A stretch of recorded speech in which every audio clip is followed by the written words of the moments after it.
So, hello everyone to who's watching on YouTube. Since no one has joined the session yet in person, I guess I'll wait for like 10 minutes so that a few people can join the session in person. If no one joins, I'll get started regardless in like 10 minutes. So, till then, I'll just mute myself.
Okay, so I guess since no one has joined the session in person yet, we can get started. So, hello to everyone who's watching on YouTube. Just to reintroduce myself, I'm Lakshya Saggi, the problem solving TA for the NPTEL Social Network Analysis course for the Monday 6 to 8 p.m. sessions. And this is going to be our 10th session, I believe.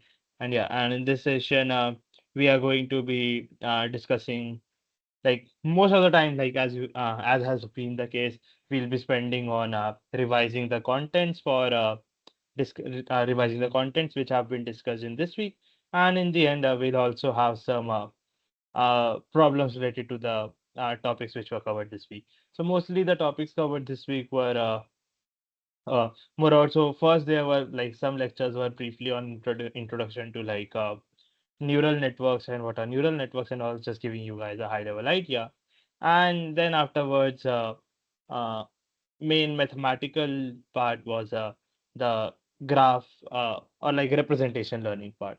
So we'll be glossing over all those concepts which have been discussed. Of course, uh, all of the discussions which we're having are no substitute for the actual lectures because I can't cover in 2 hours everything which has been covered over a whole week, right?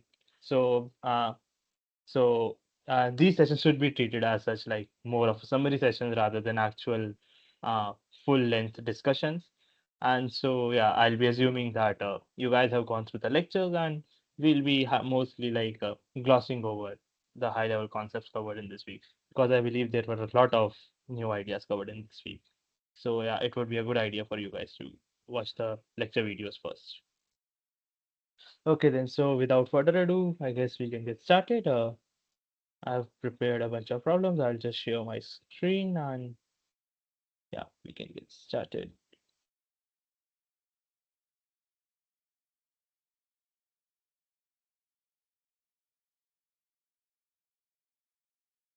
Yeah. So I hope my screen is visible to everyone. Yeah, since there is no one in session in the session to like uh, help me with that. Since to like exactly tell me if it is visible or not, I'll just assume for now that it is visible. So yeah. So, first of all, like as I described, so first of all, there were discussions around what is machine learning, what is deep learning, and also maybe we'll just briefly over go through the go over these ideas first. So, first of all, what is deep learning? So, what is machine learning? So, machine learning is usually described as using data and algorithms to learn to mimic human behavior. So, machine learning is just us trying to like using computers trying to mimic human behavior. And what is deep learning? Deep learning is just yeah, uh, you apply very heavy computations or stuff. Right. So deep learning is essentially just machine learning, but it's classified deep learning when you have like multiple layers of processing or like you have a lot of computation involved. If a lot of computation and like multiple layers of processing are involved, then it's usually called deep learning. So it's just kind of a subdomain of machine learning. And what's the user deep learning? So these days, you guys might already know that deep learning is gaining a lot of traction. Like previously, like maybe like 10-15 years ago, this was not the case. Uh, like there were other machine learning algorithms which people were actively working on and they were trying to improve upon different stuff. But these days, almost a lot of people now are like working on deep learning. And why is that? Because actually people realize that, okay, so to improve our machine learning models, we need more data and we need more more processing of data. We need to crunch more numbers to improve our machine learning models. And people realize that the older learning algorithms had kind of a bottleneck that they could not process data after some amount. Like there was a bottleneck after which the existing algorithms, maybe the algorithm other than which kind of involved deep learning, could not crunch those numbers up and or could not scale up or improve their performance after some amount of data. Like however amount of data you give them, there is some bottleneck after which these algorithms stop improving. But it's observed usually that in deep learning, the more the data you have, the more the numbers you crunch. Even though the rate of the returns might like the slope might go down, but still usually the model's performance usually improves as long as you're providing it with more data. So yeah, so in deep learning usually like you have very many multiple layers of like thousands or even more than 1,000 layers of processing. And yeah, usually in deep learning, it's observed that performance always improves as the amount of data available to you or the amount of data you process improves. So, and how is deep learning usually done on a very high level? So this is a very generic statement, like you are given a problem and there are some techniques involved and you arrive at a solution. This is true for any problem solution pair. But what's specific about deep learning or in general AI is that uh, we use cognitive reasoning. And what does cognitive reasoning essentially mean? It means recognizing patterns, learning those patterns, and then solving the problems after we have learned those patterns. So essentially like AI also like tries to mimic human behavior. So first, whenever you are starting out or maybe like learning a new topic, first of all you try to uh, maybe recognize or like form a mental map of what kind of things are present in certain topic, and then you try to learn those topics or like try to learn about those topics yourself, and then you attempt to solve the problems. So yeah, and one very basic component of deep learning is a neuron. Like so, usually deep learning is based on like neural networks. So I believe like in this day and age, almost everyone already knows what a or at least may have heard of the term neural network. So what actually is a neural network? So neural network is a network which consists of some kind of what we call uh, maybe uh, neurons. And what are neurons? So neurons are basically mathematical objects. At least in the context of neural networks, these neurons are mathematical objects which are modeled after like biological neurons. So this idea was first proposed by McCulloch and Pitts, who gave McCulloch and Pitts neuron, who said that okay, let's look at okay, since machine learning we are anyways trying to maybe mimic human behavior. So what goes inside the human mind is essential to our understanding, and what goes inside human mind, well, at least we know we have some progress on that, although like human mind also remains a very vast mystery to us humans, but at least we have some idea that our brain is composed of these neurons, and these neurons, there are these biological neurons, and these neurons take certain inputs. They first receive some electric signals, they process the information, they transmit the output, and all of these things are done through electrical signals, and the neurons fire or do not fire, and they are connected to other neurons. So neurons are singular entities in our brain, and which, when connected to each other in a very large network, form the whole brain which we have. So essentially, the key to understanding the human brain is understanding these neurons. Although we have an idea what a neurons is, but thing is another thing is understanding how these neurons interact with each other, which is very important. Like one neuron on its own is not really capable, but a network of neurons, a biological neurons, works wonders and makes up what we have is the like human brain. So yeah, pretty cool. And so they just so these McCulloch and Pitts model after this biological neuron, a mathematical object, which they again call a neuron, which just says okay, a neuron receives signals, so we'll also have some kinds of mathematical inputs. So these signals are nothing but inputs, and this neuron is nothing but a function. So the processing which a biological neuron does is nothing but nothing but an abstraction of a mathematical function. So so they propose that okay, you take some mathematical inputs and then have some mathematical function on it, and then you just transmit the output of this mathematical function to maybe some other neurons. And this is a very high level idea of how this concept of neuron and then this concept of neural networks came about. So all of this was inspired from biology first. And then, yeah, so they just this McLean and Pitt, these guys said, okay, like maybe we have a lot of inputs and yeah, we can have some kinds of functions on these inputs, and then there can be some kind of outputs. So yeah, you can look into this again. And then maybe like this guy Rosenblatt tried to improve upon this the McLean-Pitts neuron and said and gave the concept of a perceptron, which is essentially like more or less same as the previous thing, but just a better mathematical formulation and something which helps us a bit more. So Rosenblatt and Pitt first, when they proposed a neuron, they just said that they consider only binary inputs. They have some kinds of certain thresholds, or they also did not consider weights on the inputs, and they did not allow for nonlinear classification. So they only allowed for like linear functions inside this neuron. Whereas this Rosenblatt's perceptron, so what it does is it first takes some kinds of inputs, and like these inputs have and then there are some weights on these edges. So then you kind of have a weighted computation on these inputs. So that's why there are some weighted inputs, and then there are some thresholds which are not fixed and which you can learn. And then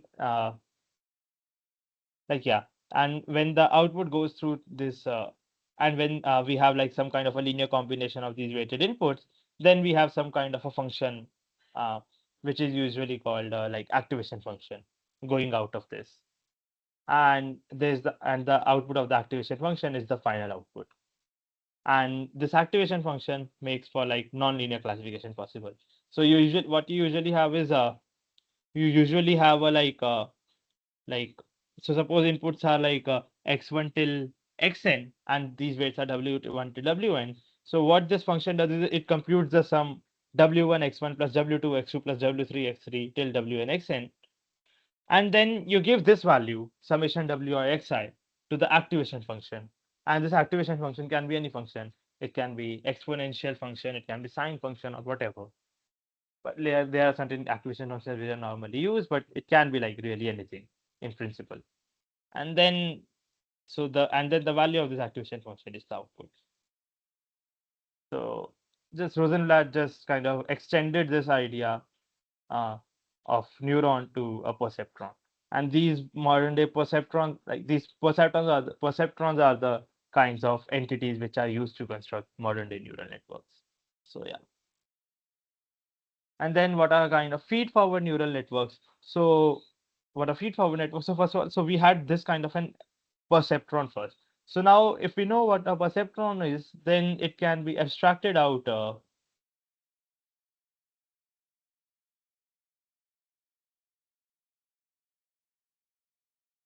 So if we know what a perceptron is, then it can be abstracted out as a like a well enough model for a neuron. And if we have that, then we try to model like how these different neurons are connected to each other, because that is how human brain works. Like one part of the mystery is understanding how does a biological neuron looks like, and the other part of the mystery is how do these biological neurons end up interacting with each other, because these interactions are really, if you think about it, very amazing, because like even a single neuron on itself may not be capable of doing any computation, but a bunch of neurons together like form what is a human brain, like, which is really wonderful. So yeah, and so like this thing uh, this thing uh, gives us the idea that maybe we can have a kind of a network where like individual entity, each node in the network is just a perceptron, and all these nodes are kind of connected to each other. So these have kinds of edges to each other, and yeah, and so suppose like so there's a very large problem at hand which you give that problem as an input, then each of these neurons, so what a feed for so then each of these neuron kind of performs some kind of computation, and it gives some output, and the other neurons kind of use that output to other perceptrons kind of use that output to further give some outputs and so on. So this is a very generic framework of how do you use these perceptrons to form some networks, and specifically what are feed-forward networks. So these are networks in which uh, always the functions are going, computation is going always only in one direction. Like here, actually, you can see that always when you're given an input, so like in feed-forward network, usually computation is layer by layer. So what you have is you have perceptrons in different layers, and like if a perceptron is at layer I, then it only gives its away its outputs to perceptron in the layer I plus one. So like this input layer perceptron, this is the first layer, suppose hidden layer is the second layer, and output layer is the third layer. So there is no output from like layer one to layer three, or like there is no backward output also. Like the hidden layers does not give its output to the input layer as an input. So as you can see, like always the computation is going in only one direction. And these are what are called feed forward neural networks because the outputs are always going in one direction. So what does the computation look like here? So we are given some inputs, and as soon as we are given some inputs, these perceptrons compute some kinds of outputs. And so like we know what are the outputs. So these edges are like the outputs of these perceptrons. And these outputs act as inputs to the next layer.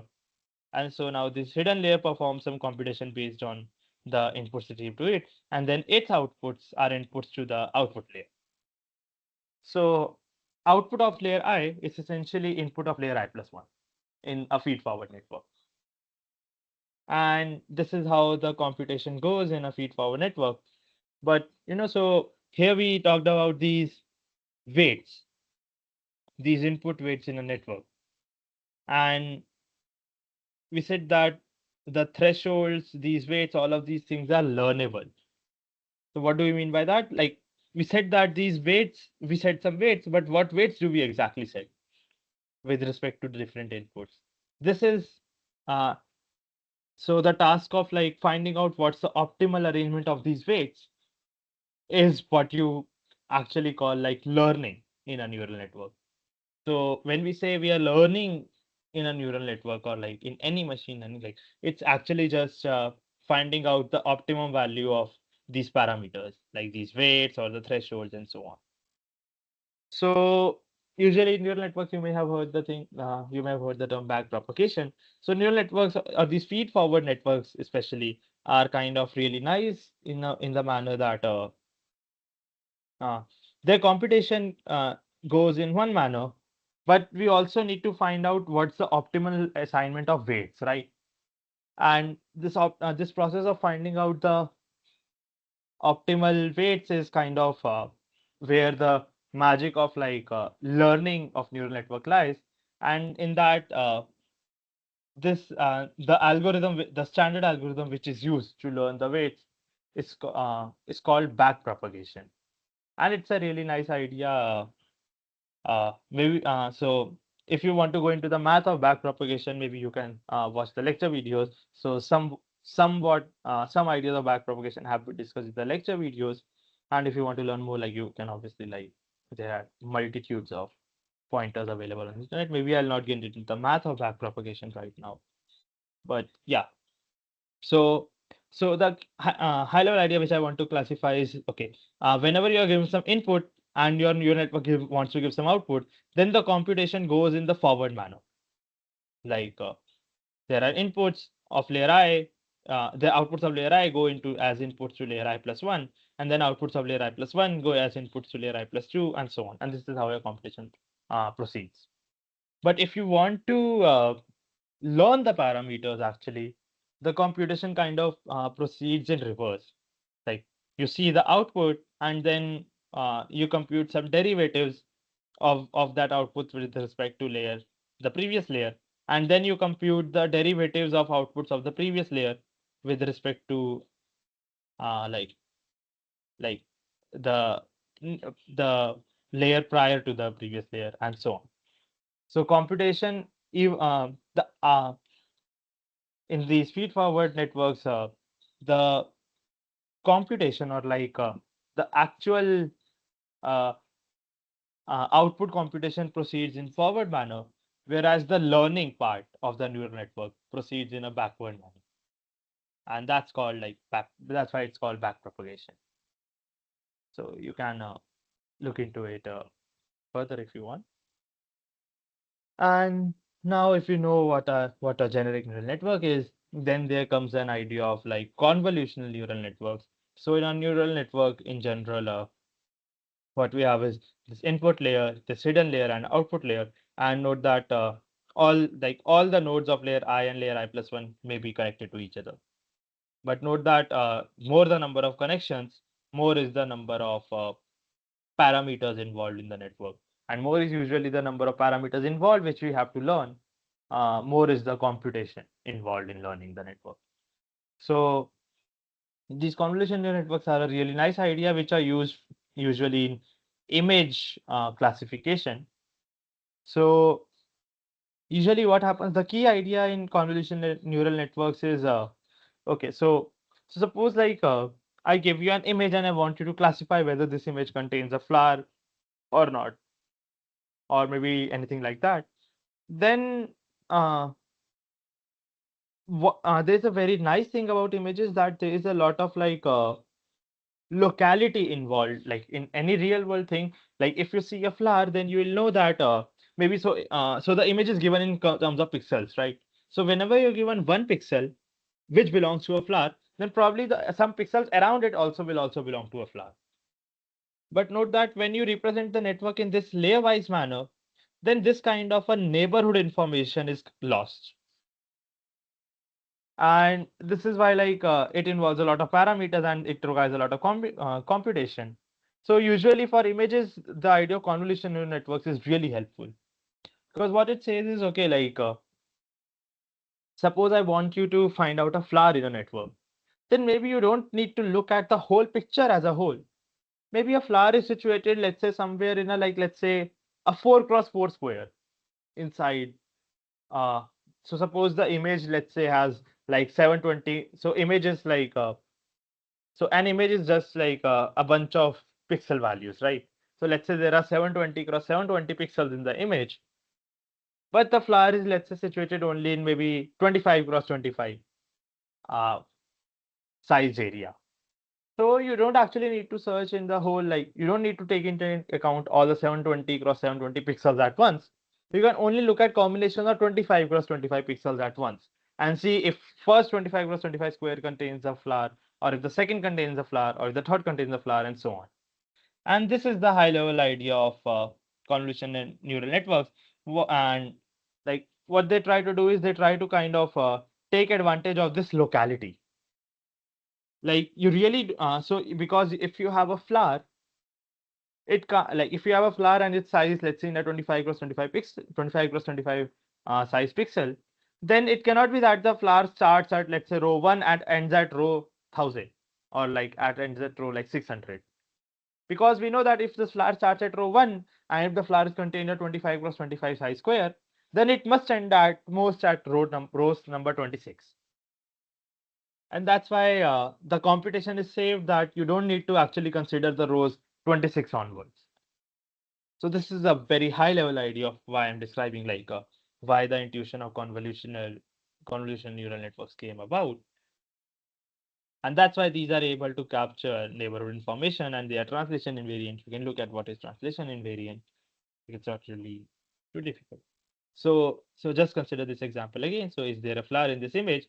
So if we know that flower is contained in like this size square, then you really don't need to look at the whole image at once.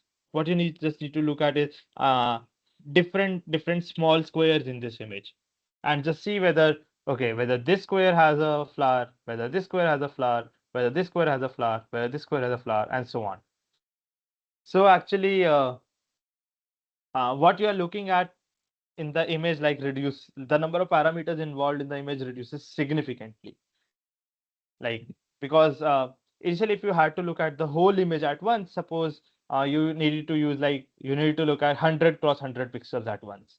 So input layer would have probably consisted of like 100 cross 100. But now you only need to look at these 25 cross 25 squares. And so Now maybe the size reduces by a lot.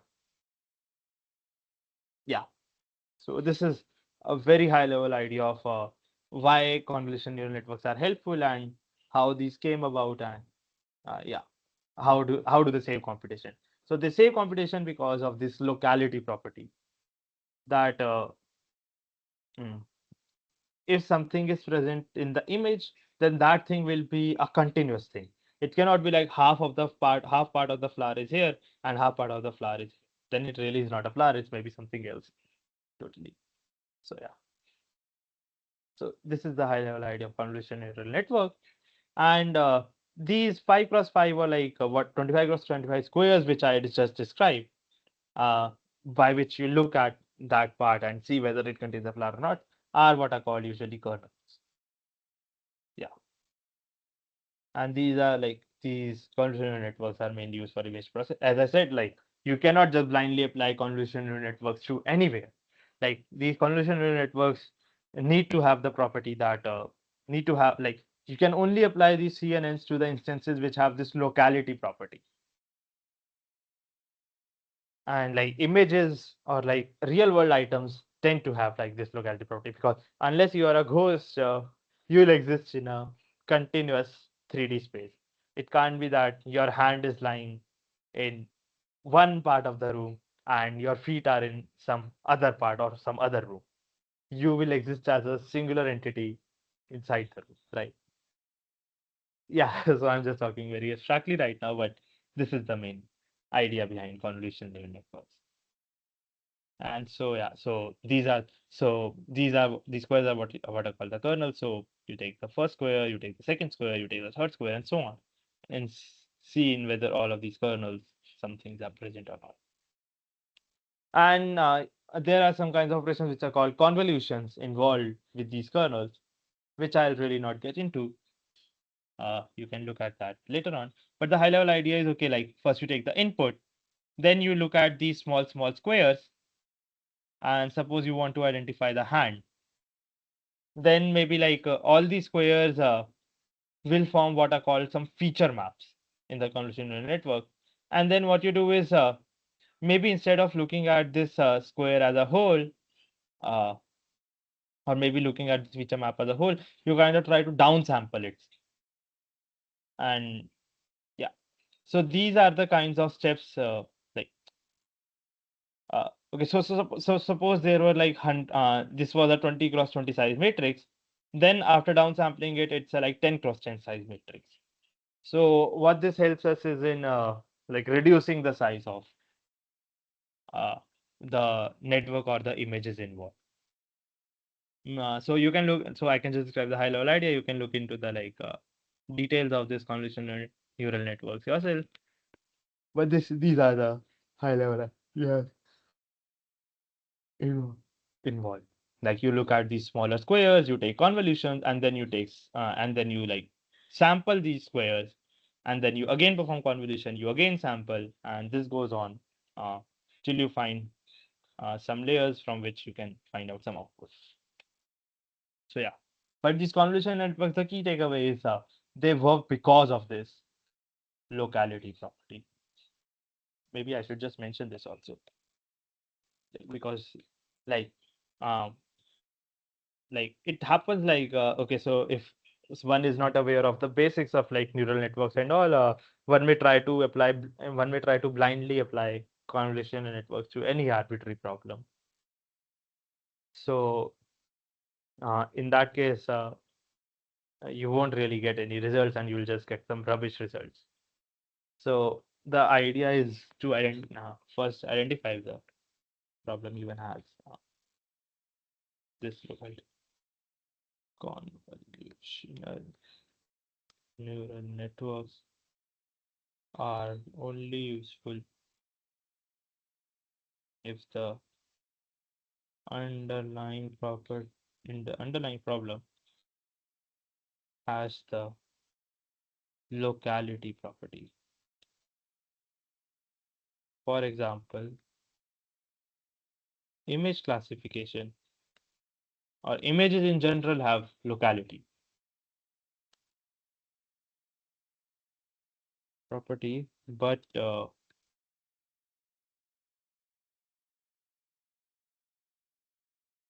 but maybe like so like some abstract mathematical problem uh, may not have this property.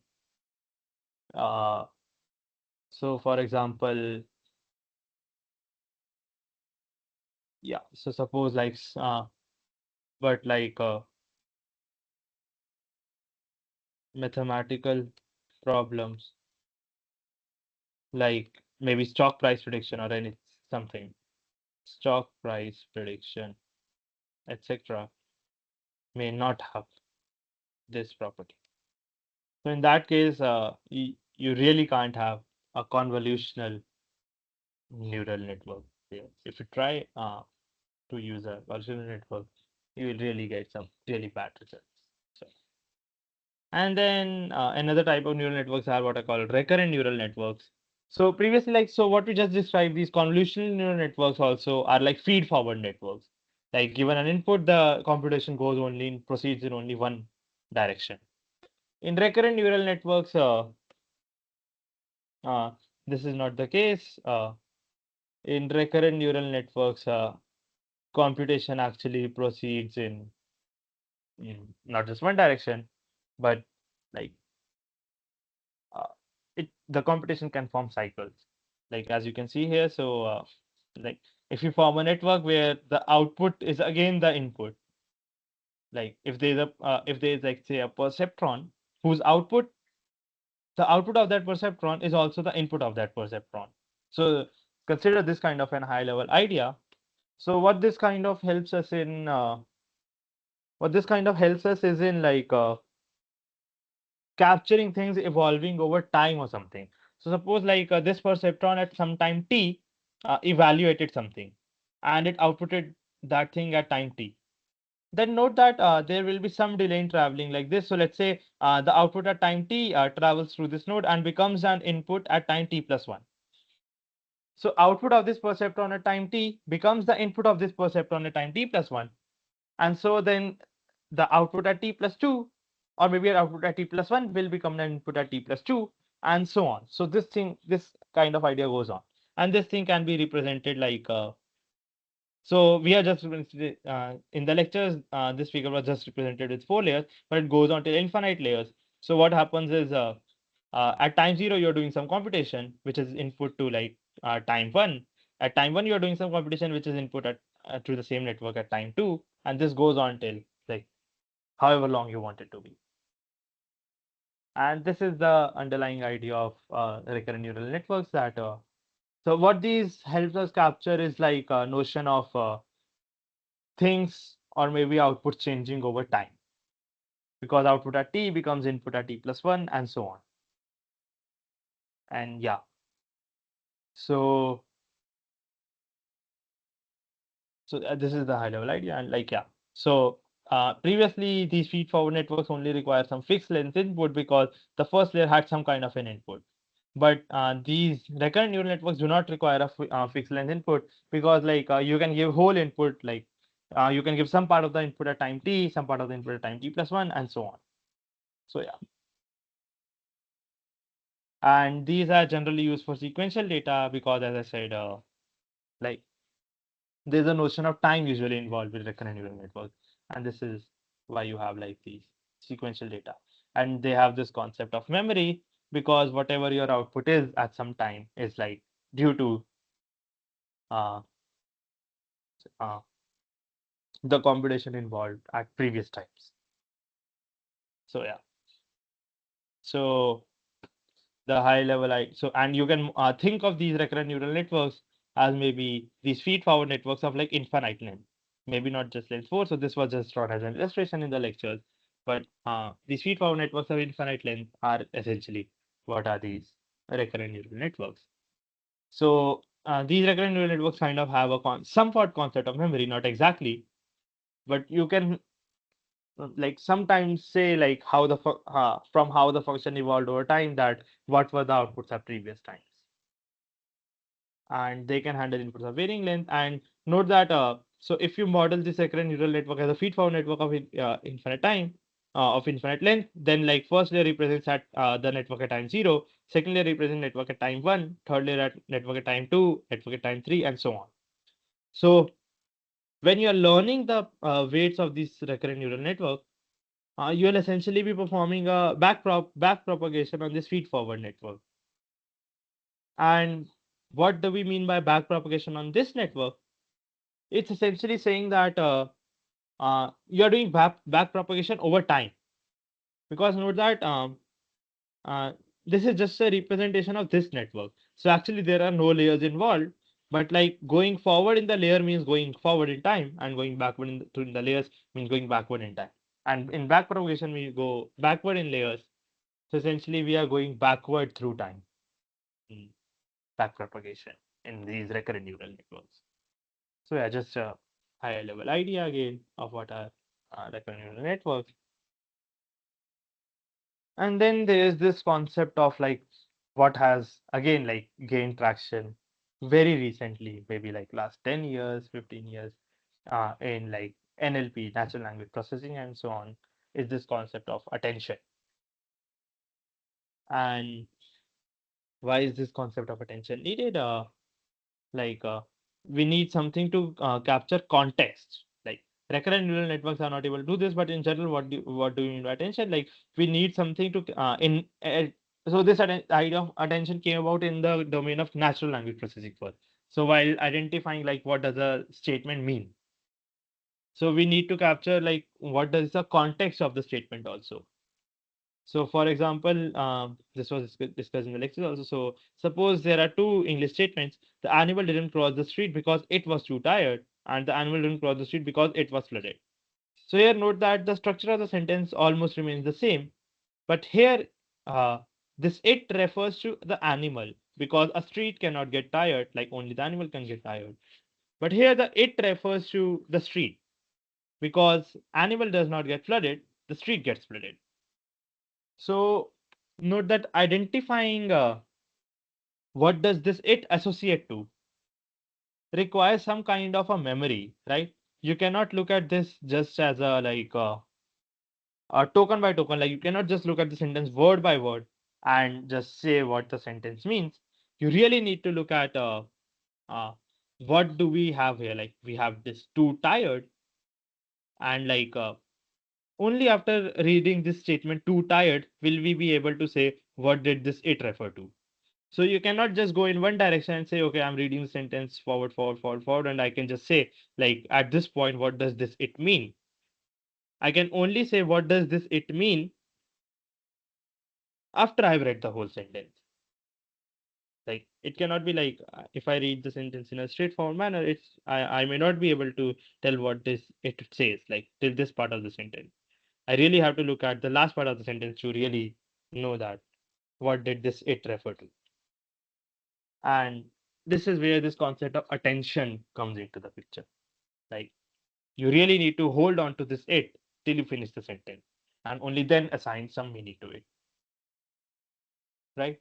So yeah. So this is the kind of high level idea of attention, and you can learn about this more in the lecture videos or like through the internet, like because the lecture videos like all of these were given very like all of these ideas were mentioned very briefly and on a very high level. So yeah,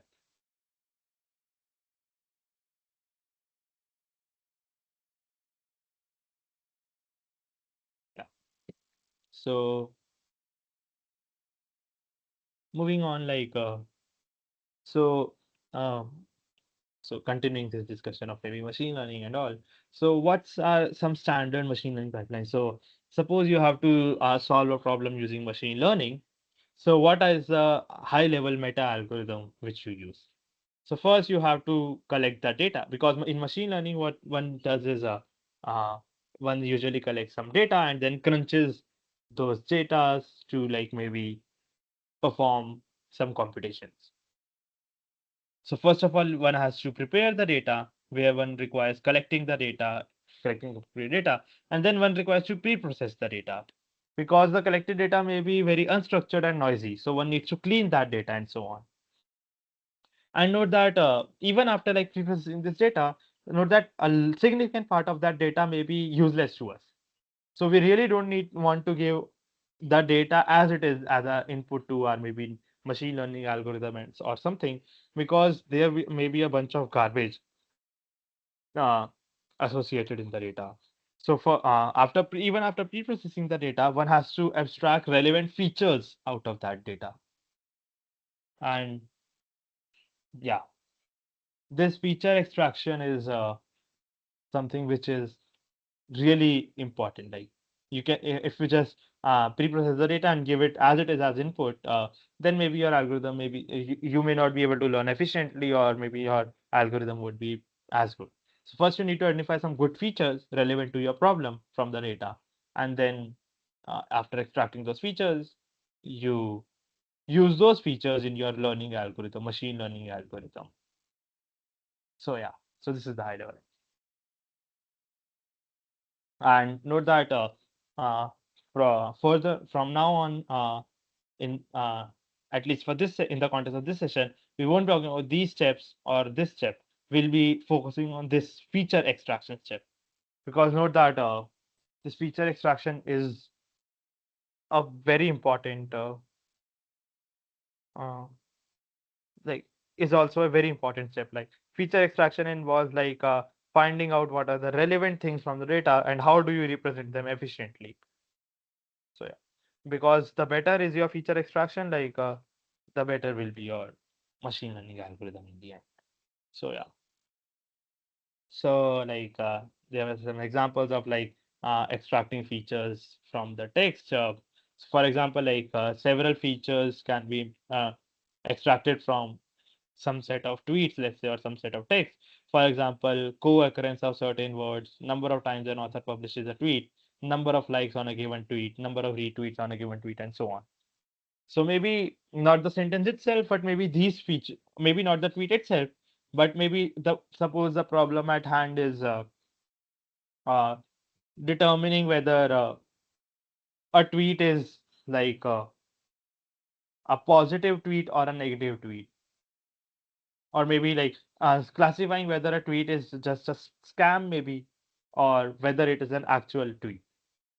Like so, then maybe like you don't really need to give the whole tweet as an input, but rather you can extract some features from the tweet which correspond to actually uh, the important things for classifying whether the tweet is a scam or not. So, for example, certain words, yeah, maybe certain words like maybe free or like free trial or some these kinds of words usually are involved in like scams. So uh, these kinds of words may indicate that this is a scam. So this is a relevant feature. Maybe number of times an author publishes a tweet. So maybe if an author like publishes a lot of tweets, then maybe it's probable that a lot of it is spam, or like the author is trying to scam or something. And number of likes and number of retweets is obviously another other good measures are obviously other good measures. So yeah, so maybe you need to extract from the given data some important features be, on which you want to base your learning algorithm on. So yeah. Similarly, there can be feature extraction from images. So for example, like if you're given some images of dogs and cats, maybe like how do you distinguish between, let's say, what who's a dog and like which is an image of a dog, which is an image of a cat, or so on.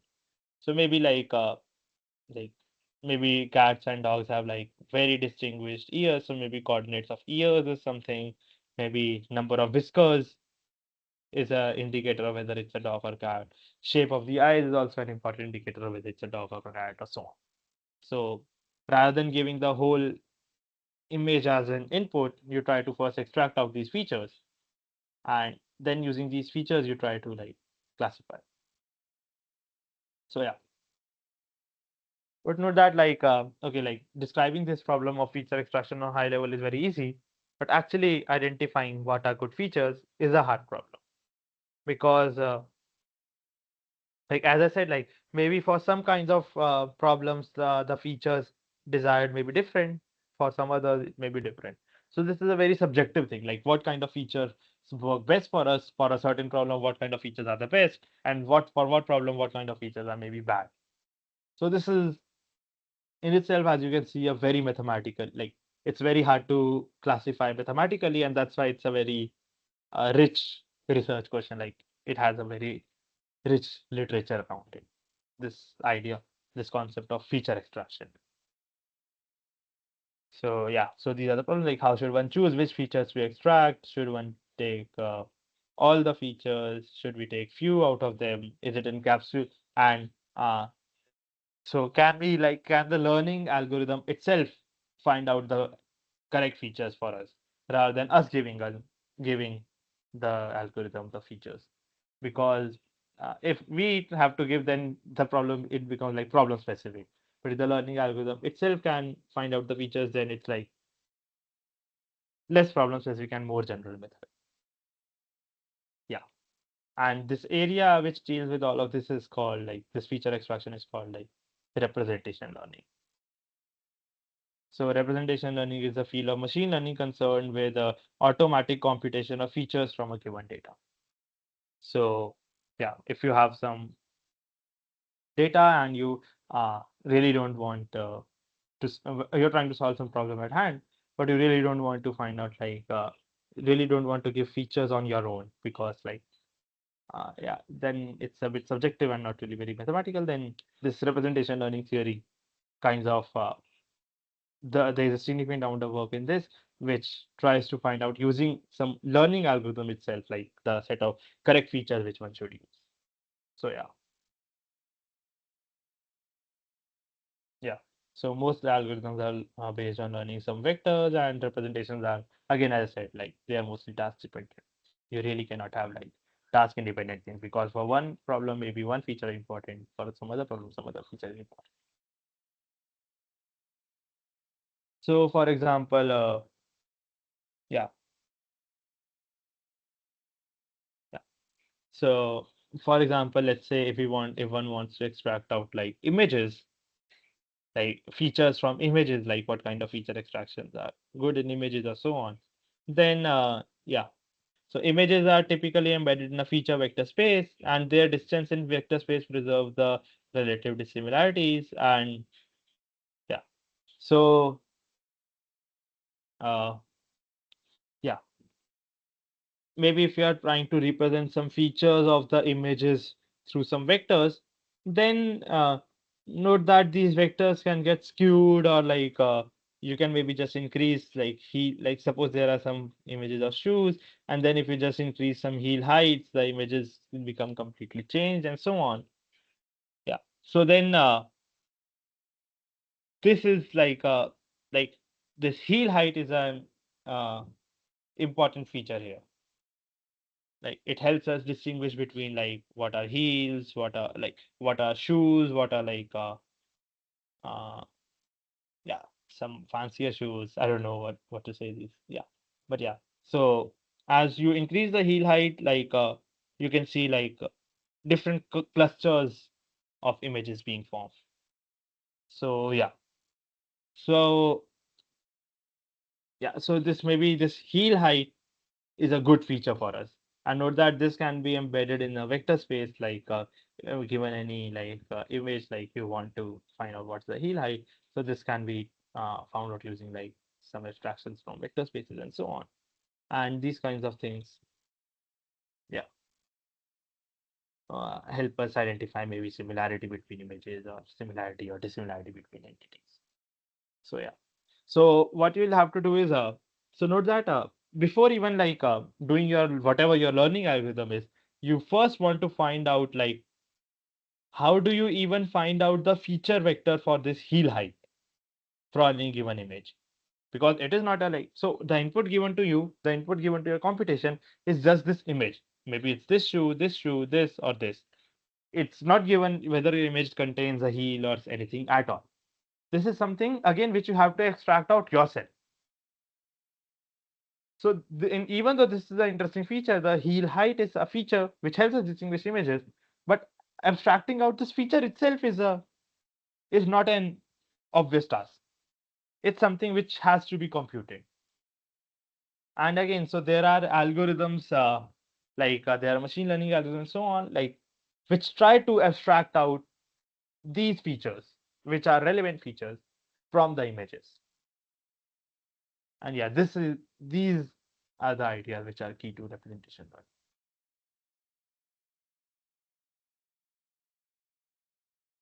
Yeah, and yeah, so there's a similarity assumption that like if you want to compare like why are two images similar, what you can do is like you can have a standard third image which you'll always keep fixed and say like if like image one is similar to three and if image two is similar to image three, then image one and two are similar or so on.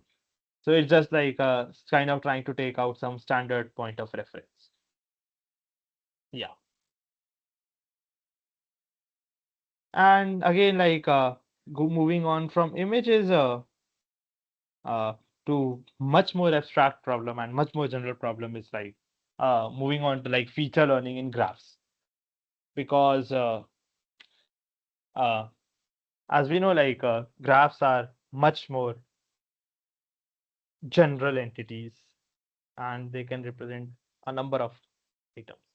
So yeah. So what we want to is suppose we want to solve some graph theoretic problem. And then for that, like suppose we have some kinds of features which are more useful for us. So like suppose like on a very high level, so we discussed few weeks back about community detection and stuff. So if you're using let's say machine learning or something for community detection, maybe some important features are those like CAT score or centrality features or so on. So those things are important features and yeah, and you will want to represent the graphs instead of the actual graph, you'll want to rather represent the input features which you want to give as all of these like centrality scores or something, because these are what will really help you in community detection rather than the graph structure of graph itself. Okay, so yeah, so just a high level idea. So yeah, and so graph theoretic algorithm require to manually tune certain attributes, and graph representation learning is all about like machine learning algorithm which reduce human intervention significantly.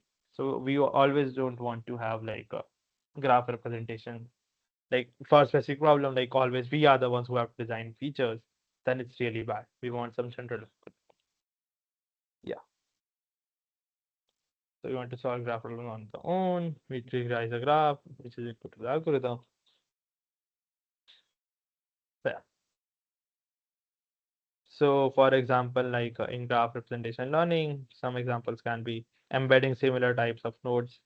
So what we have is this graph representation, and then maybe you want to embed all of these nodes in like so as we said, like features reside in some vector space. So what we have is like maybe all of these nodes have been assigned some vectors in the vector space, and then what we want to say is maybe like if two nodes are close to each other, shortest distance between two nodes is close in the graph, then it should be close in the vector representation and stuff like that. And this can be done using maybe centrality score or something like that. So yeah. So this is the high level idea of graph representation learning. So if the metric for us is maybe like computing like shortest distance in graphs or something, then maybe this kind of idea is useful for us where we represent the like every node by the feature vectors because we want to preserve the distances. But if we are looking for some other property of the graph, maybe like preserving something else is what is probably useful to us. So yeah. And why do we kind of do this? Like, why not work with this original graph itself, but rather why work with this real valued vector representation? Well, it's because all the algorithms involved, like in machine learning and all, are like numerical in nature. So you really need some values for these algorithms to work well, rather than these abstract items.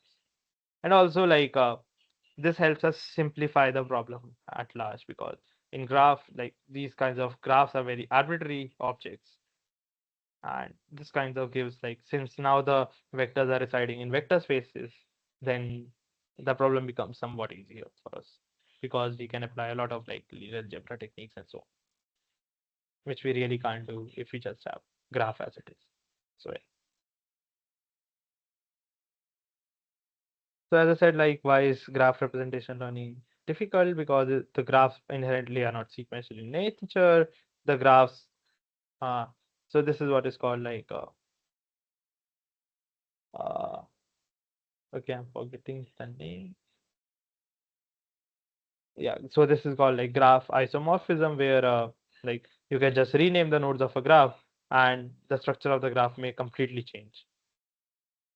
So yeah, like even though the structure of the graph remains the same, but like renaming the nodes like completely changes maybe the description of the graph or something. Yeah, and graphs can represent complex data, what should one encode, and so on. So these are kinds of problems which we have in graph representation learning, and that's why it's a very active event till date, and like various ideas are pursued. So yeah, so in some perspectives on graph representation and node similarity, like I said, that closeness of two nodes may refer to shorter path between them, and closeness in vector space may be cosine similarity, Euclidean distance, and so on. So note that what is cosine similarity? It's just like the dot product between two vectors. If two vectors have like larger dot product, like normalized dot product, then they are similar. Otherwise, they are not similar, and so on. And this graph representation learning has multitudes of like different approaches and different kinds of results. So maybe we'll discuss some of those which were discussed in the lectures. Obviously, we'll not get into details. So some methods are like dimensional reduction based. What we say is we try to reduce the dimension of high dimensional graph data. So graphs are very high dimensional obviously because they can encode any arbitrary information. So we try to lower those dimensions and while preserving as many properties of the original data as possible. Some popular methods in this category are like principal component analysis or linear discriminant analysis. So again, we are not going into all of these. We are just describing some summaries. You can read about these on your own. And then there are some matrix factorization based methods where if you have an adjacency matrix of a graph, it can be of like very large dimension because an adjacency matrix is of size like n squared. If there are n nodes, then the adjacency matrix is n cross n size. But uh, we want to provide some smaller representation for this n cross n matrix, and that can be done maybe like by observing some structure maybe on the adjacency matrix and representing it by like maybe product of some matrices which are like lower rank matrices. So yeah, something like that. So factorizing adjacency matrix, keeping structure that needs to be highlighted, preserved after the factorization. So something like that. Then there are some random walk based methods in graph representation learning, where yeah, you just try to like if you want to like if you don't want to look at the whole graph, but maybe some part of the graph, you just perform a random walk and see like with what probabilities do you reach certain nodes, and based on those probabilities, like you can maybe compute some feature vectors which are relevant to you. So yeah, and similarly again like almost whenever there's a for learning involved, neural networks always come up these days. So yeah. So again, like graph representation learning, maybe using neural networks, and then there are some large graph based methods. So large graphs are like like social media graphs are very large graphs, like they have billions of nodes. So they're like even like linear size algorithm may not work. So we need to have like sublinear algorithm for finding out these representations and so on. So yeah. So there are some methods like which are described in the lectures, like matrix factorization based graph representation learning. So there we so one type of method here used is node proximity makes matrix factorization, where we try to represent each node using a d-dimensional embedding where d is much smaller than v.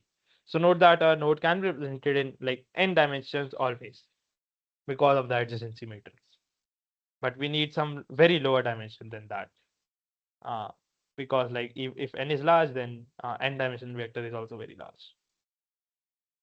So what we want is a d-dimensional matrix, and since there are n nodes, so then we'll have a like the resultant matrix which represents the whole graph will just be like of dimensions v cross d, which is fine for us.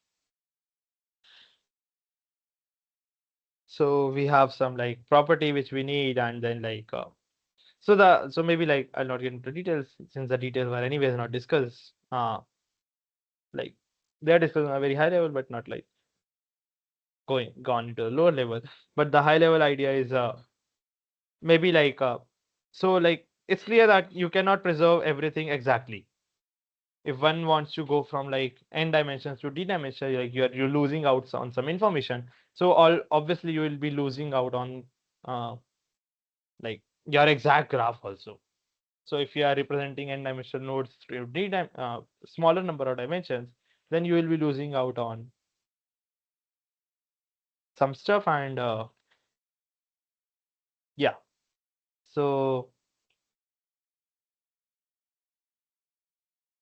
yeah, so uh, yeah, so you lose out on some stuff, and so like what you then want to optimize is maybe like whatever the property which I'm losing on out, I want to find that I want to find out the optimal d-dimensional maybe let's say embedding such that I lose out the least.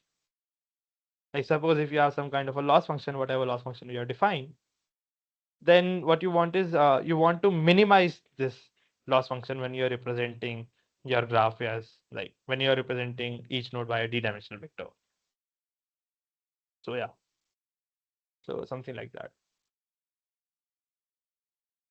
And yeah, so in this node proximity matrix factorization, we use a technique, something which is called like singular value decomposition.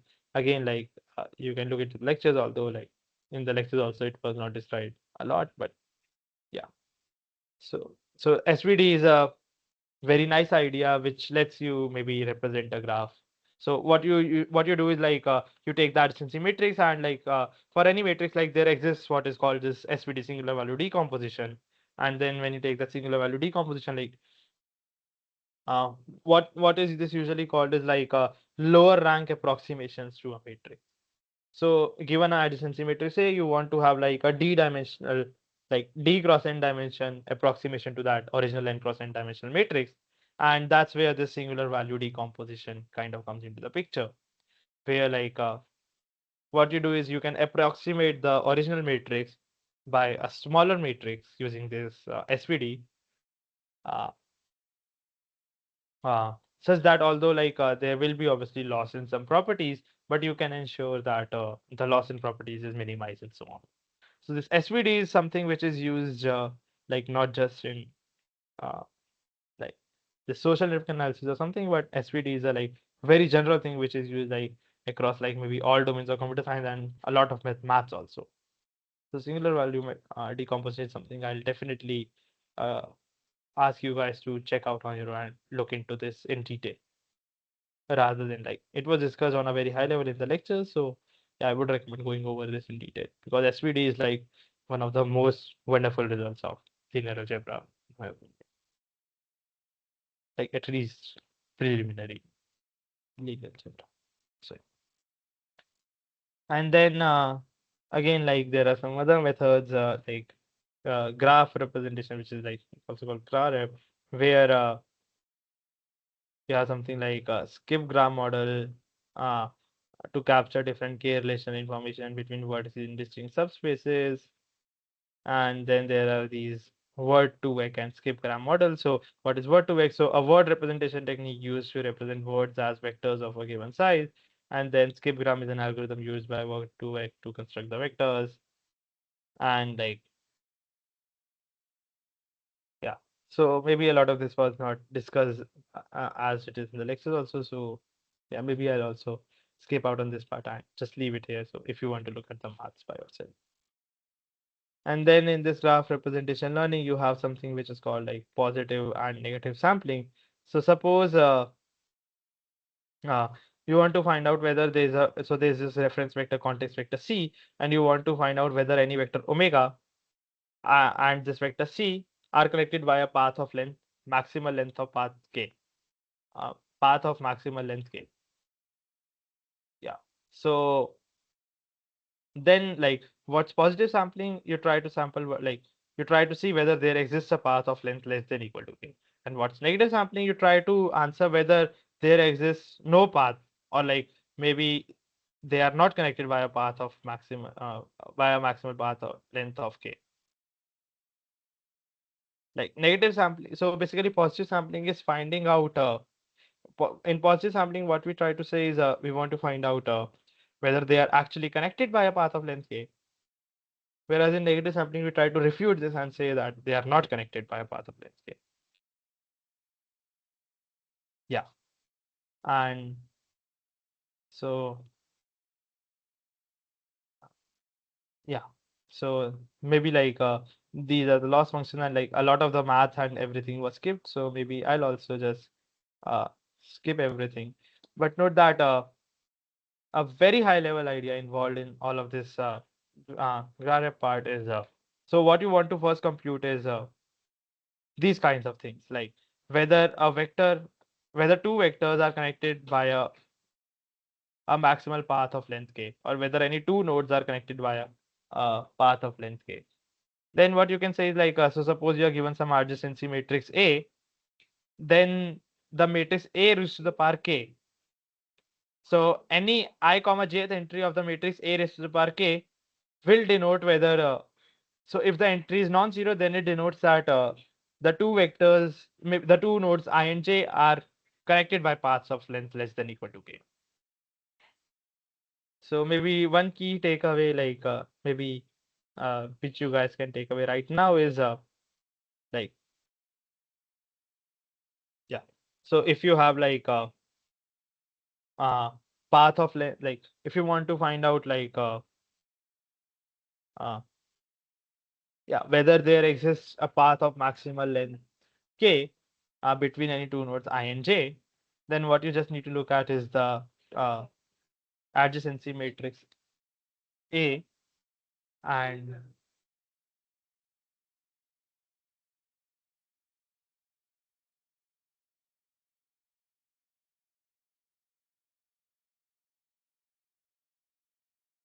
sorry for that. So you just take any adjacency matrix A and then any entry of that, any entry of like A raised to the power k, the matrix A raised to the power k will denote whether like between any two nodes like I and j, the entry A to the power k is I comma j, the entry denotes whether there exists path of length less than equal to k between I and j, and so on. Then there is this higher order proximity preserved embedding, which is also called hope.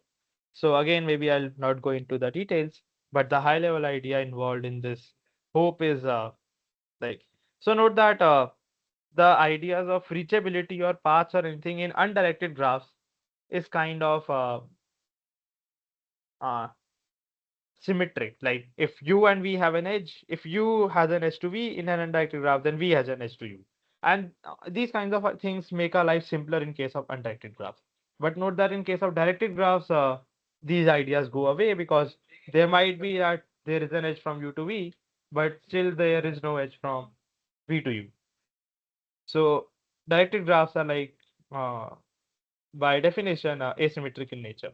And then maybe, and that's why things become difficult in the case of directed graphs for us, and that's why this hope thing kind of uh, uh, tries to simplify our life for directed graph and tries to form some kind of representation for directed graphs as well. So yeah. Again, like this was not discussed in detail, but like the high level idea was discussed that yeah, uh, that you want some good embeddings for directed graphs as well, which may not be that easy to find as for undirected graphs. Because note that whenever you're finding, like suppose for any vertex you only have one embedding, then like these vector space embeddings are by definition like symmetric, like distance between u and v in a vector space will always be preserved. Whereas in directed graphs, like it might be that u to v and v to u distances are different. And that's why you need some like at least two embeddings for each vertex. And that's what are called like source and target representations. And like then like this hope, like this higher order proximity preserved embedding tries to uh, or at least attempts to like deal with this issue and try to find a good embedding. So yeah.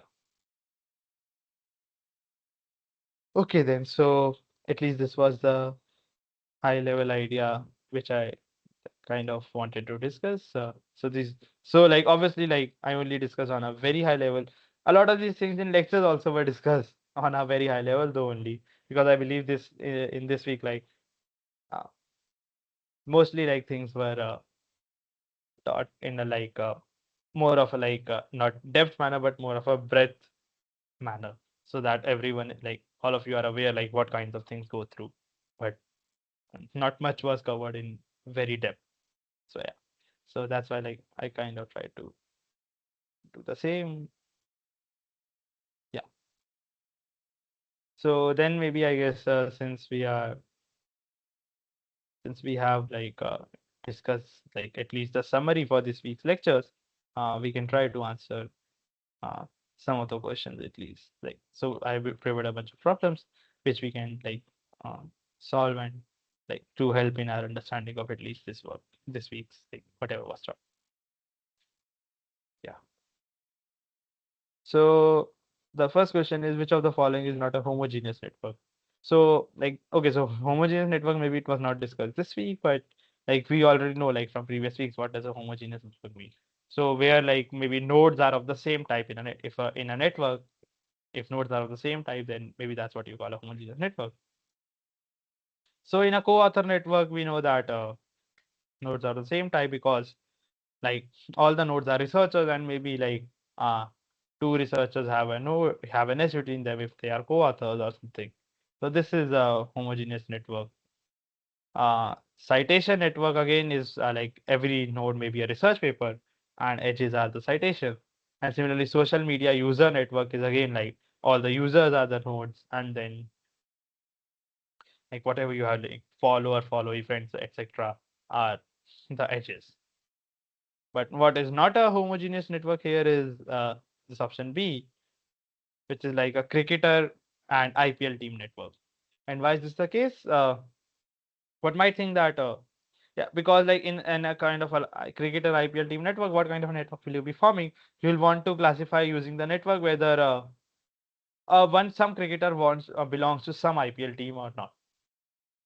So like suppose for example whether KL Rahul belongs to Kings 11 Punjab or so then you essentially have two kinds of nodes. Like you have the nodes that belong to cricketers, you have the nodes belong to IPL teams, and then a cricketer may have played for like multiple IPL teams. Like in the past, some cricketer may have played for like let's say Delhi, and now the player is playing for Hyderabad or something. So that's why this kind of a network is heterogeneous in nature. So yeah, so that's why option B is the correct answer.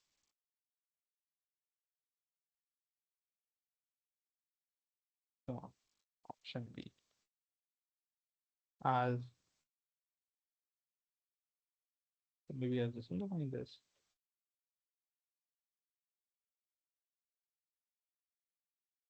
Uh,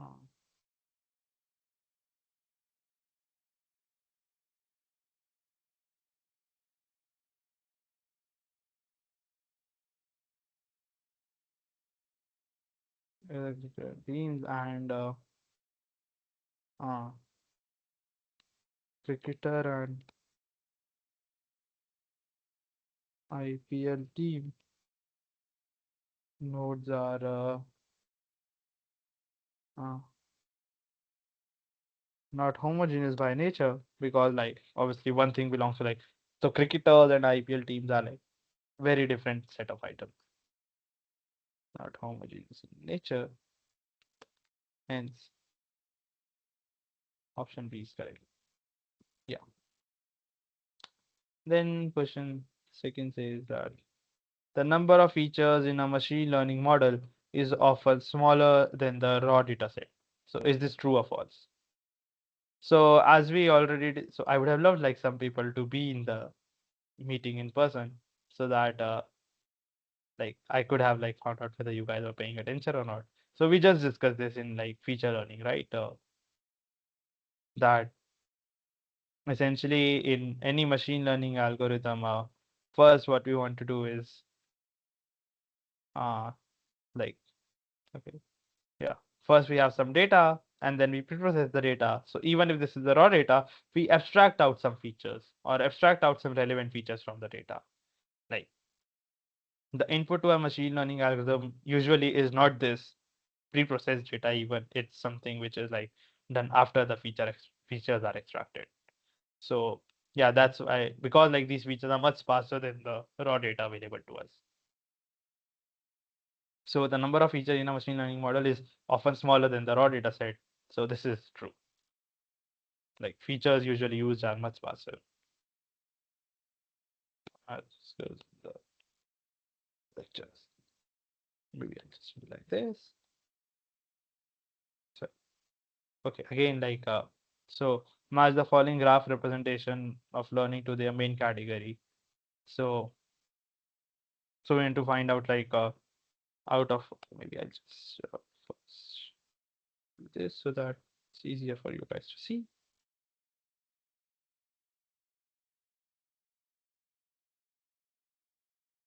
So yeah, which of the following graph representation of learning methods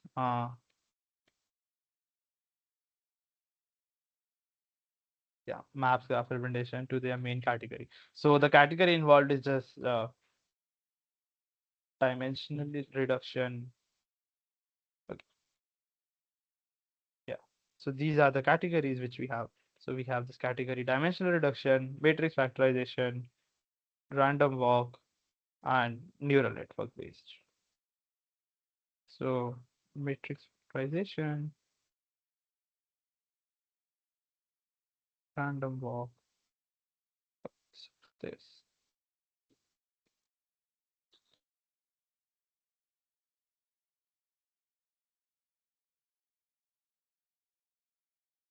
neural network based. Just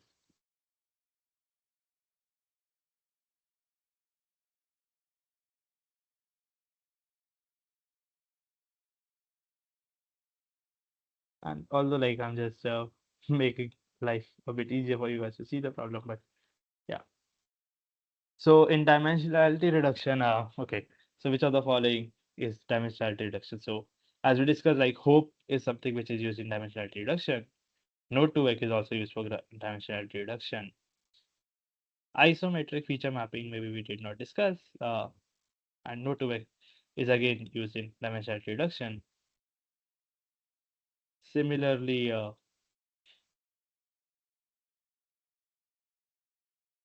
yeah. So note that so node to vec is definitely not random walk. So option A is completely ruled out. And similarly, node to vec is not random walk. So option C is also ruled out.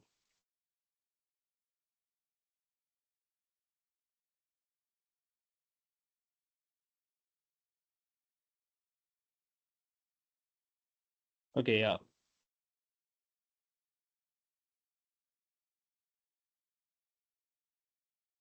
Okay, now I'm a bit confused. So sorry for this, guys. Okay, I think node to vec is yeah. So actually, so yeah. Uh, so although there are like some kinds of like dimensionality reduction approaches, like dimensionality reduction is essentially what you do anyways, right? If you are doing what you are doing in graph representation is doing dimensionality reduction. So maybe node to way can be counted as like dimensionality reduction, but essentially it uses the ideas of random walk also. So yeah, so maybe we cannot rule out these options, but yeah. So maybe you can look at this diagram. We can look at this diagram which we had to help. Okay, yeah. Although I don't think we need to one should be remembering all of this. But a lot of these things were not discussed in the lecture. So yeah, maybe just a bit of uh,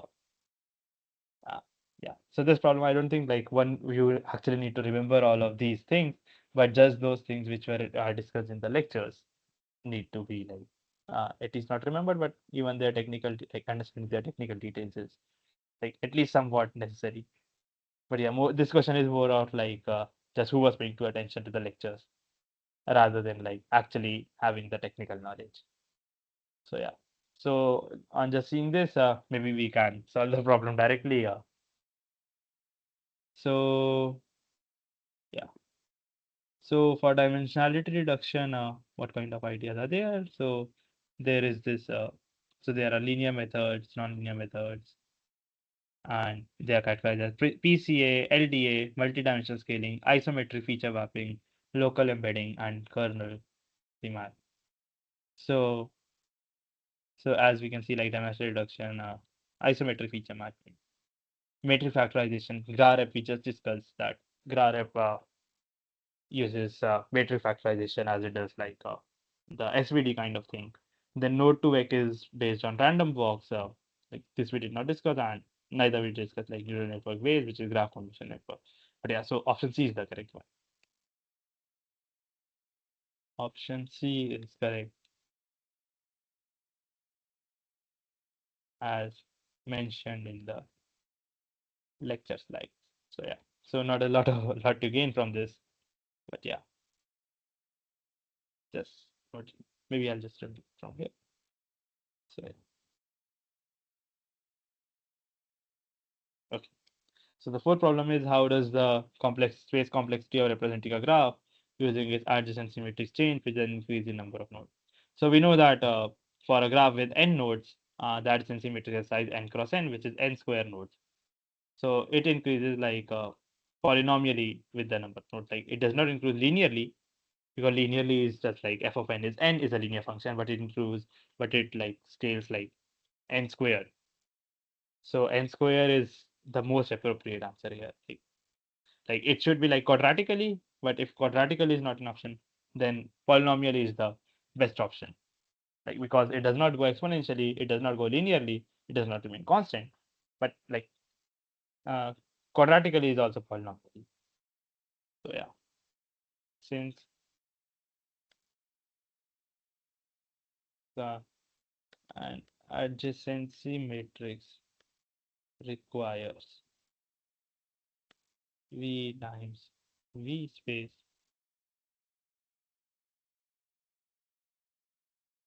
hence the space complexity increases quadratically with number of nodes. This is,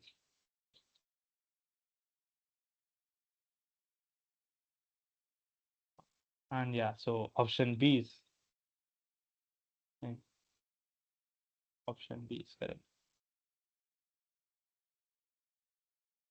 Yeah, okay.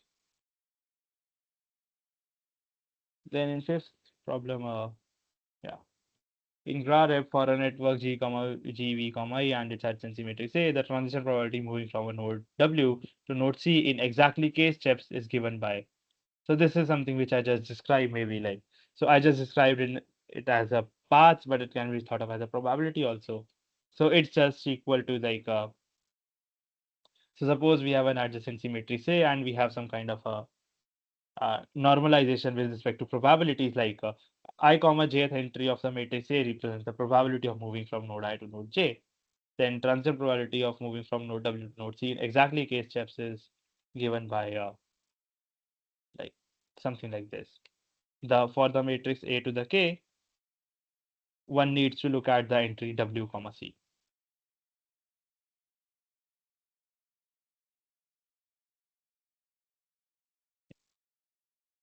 Entry,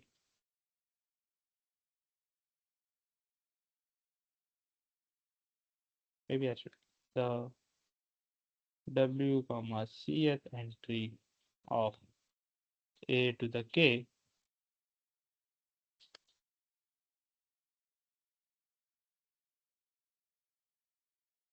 as discussed previously, the W comma Cth entry of A to the K represents the desired probability. And this can alternately alternatively be written as this, that A to the K is W comma CS entry. And A to the this thing. So we have alternative this, but voltage is correct answer. So this just denotes that W comma C is entry of the matrix A. So, and moving on to the sixth question, the last question for the day, it's just like negative sample. So we had this discussion of positive and negative sampling, and okay, so this has been talked about in lectures. I did not discuss this, but uh, why do we even need this negative sampling? Like, why do we need to consider the paths which have length more than k? While finding out the closeness between any two nodes. So actually, this helps us in saving some computation on negative samples. So that's why it's just like it's not necessary, but it just helps us in saving some computation. So yeah, so option B is correct. Discussed in the lectures. So yeah, maybe you can look at the lectures to understand this a bit more. Although it's also all just stated mostly, but not discussed a lot. So yeah, this is the highlight. So okay then. So I guess this was it for the day. Maybe yeah, at least the questions were not that interesting to work out today. But yeah, we discussed and yeah, maybe the concepts covered were also mostly just a bunch of information thrown at you guys rather than some technical or cool stuff. But yeah, that's how life is sometimes. At least in this week's lectures, the focus is more on breadth and yeah, so hopefully by the end of the session you get an idea of what deep learning, what neural nets, and what graph representation learning is, at least on a very high level. And then we discuss some pretty basic questions straight to this week's lecture. Okay, then. So I guess this was it for today from my end. So since there is no one in the session in person, so I guess we can conclude the session for today. So once again, whoever is watching on YouTube, so thanks a lot for watching. Hopefully, I'll see you guys next week in person, Monday, 6 to 8 p.m. So yeah. So till then, goodbye, guys, and I'll be closing the session now. Thanks for watching.